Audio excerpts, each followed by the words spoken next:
Good afternoon, Bryn from Jones Contracting here, hope you're well. We've been doing a bit of drain jetting today, so I thought I'd give you a bit of a look at our modest little jetting setup.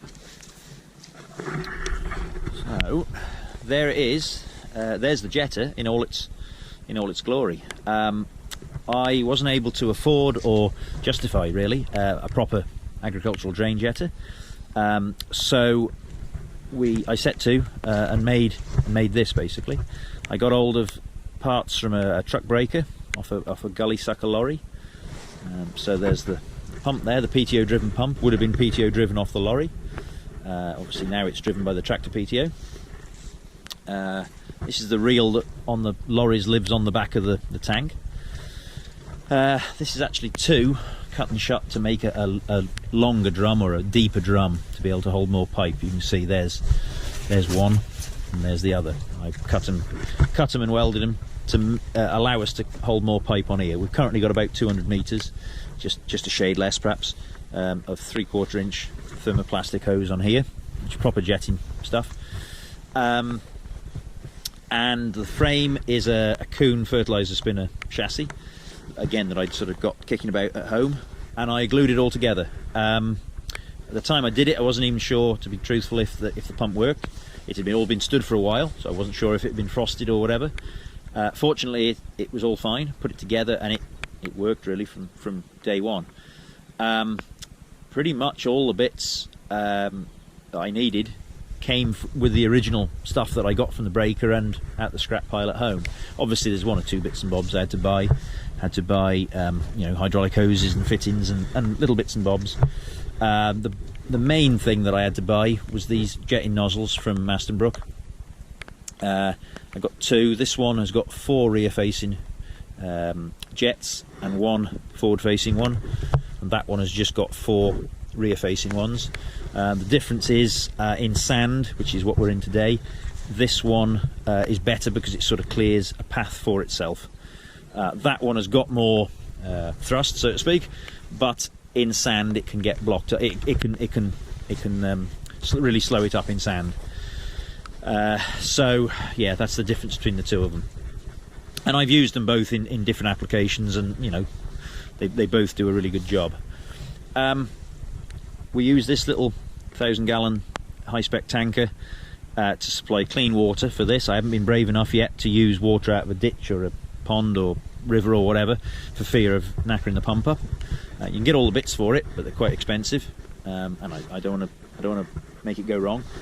So I use clean water. At the moment, out the tap, I want to put a rainwater harvesting tank at home off one of the shed roofs. That's another job one day. But we use this. I put some flotation wheels on it. I got hold of some flotation wheels that were 6 stud. I did have to still cut the centres out and re-weld them to get the offsets correct and whatnot, but it works a treat. You can get it into wet places on these tyres. It's not too big. It doesn't take a lot of pulling. Simply enough, we run a spray hose from there across to the jetter, which was across there before. I've currently got it running through a flow meter, so I can see what litres per minute and whatnot it's using. And then it's also over there, but there's a filter, spray filter goes in here, just to try and safeguard the pump. Simply enough, the pump is PTO driven, the reel is hydraulically driven. A hydraulic motor in there drives that ring gear.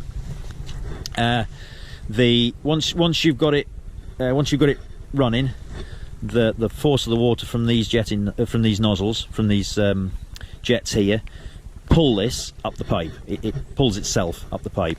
So you start that into the pipe, put the spool in on the tractor, and then operate that lever and allow this drum to turn, to unwind effectively, which lets the pipe then go up the drain. Sometimes you do just have to give it a bit of a hand with your other hand, but it's not a big issue. So that pulls itself up. So we've just gone the full length, 200 odd metres off up here, and it's pulled it straight up, no messing, at quite a speed as well. But it really ought to. It's only a little 80mm pipe. And then once you're as far up as you're going to go, you then operate this the other way and wind this drum the other way and wind the pipe back on. and in doing so, these rear-facing jets bring all the debris that's been loosened up on the way up, brings it all back and exits out, as you'll see in some of the footage I got from when we were doing it. This pipe, a bit rudimentary, but that pipe goes on here. I thread this through it, just allows me to be able to spool the jetting hose back onto the reel tidily, or reasonably tidily, and not get it all bunched up.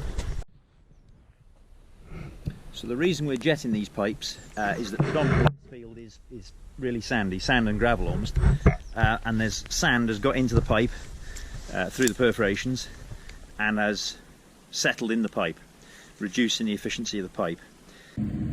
So there's the jetter up there. This lateral here isn't really, well, you can see, but isn't really doing an awful lot of anything, but as you can see, there is sand up him. So we're going to wash the jetter on up him, see what we can get shifted.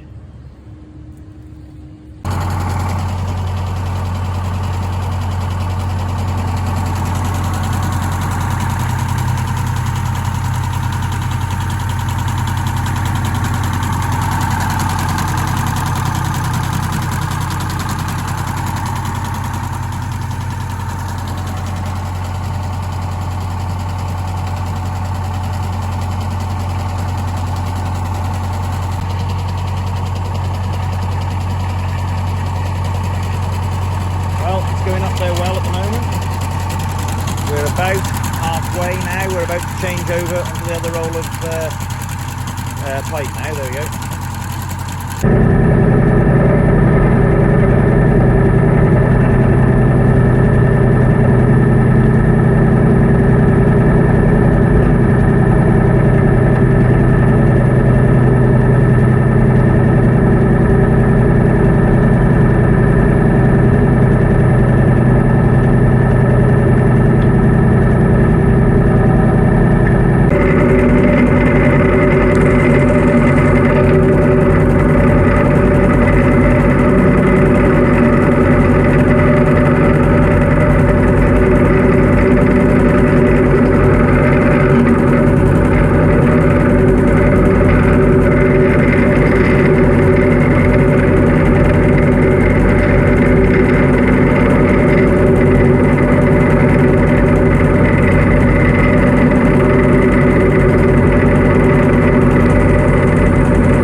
There it is after we've jetted it, which is much better. And we're going to do this one next. So we've got a 100mm here, you can see is running real steady, real lazy, and that's heading up into a wet spot up there. So hopefully if we can get this one livened up, we'll do some good. Better.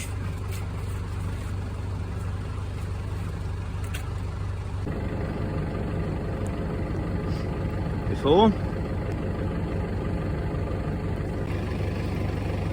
after.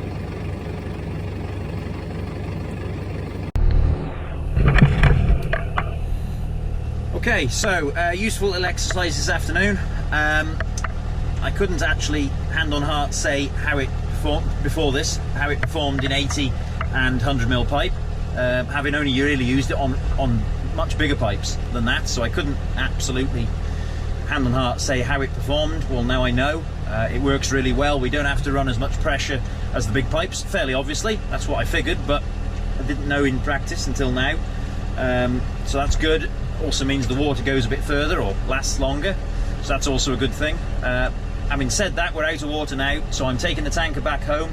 I'll bring another jag of water here on Monday morning, and we'll finish off the last lateral and get everything put back together. Looking at the pile of sand in the brook, we've done a bit of good. We've shifted it, loosened it up, and got it out from there. So right, I'm going to go home and get dry because it's wet and horrible, and my tractor cab is full up of muddy wellies over trousers and coats. So right, thank you very much. We'll see you again. Ta-da.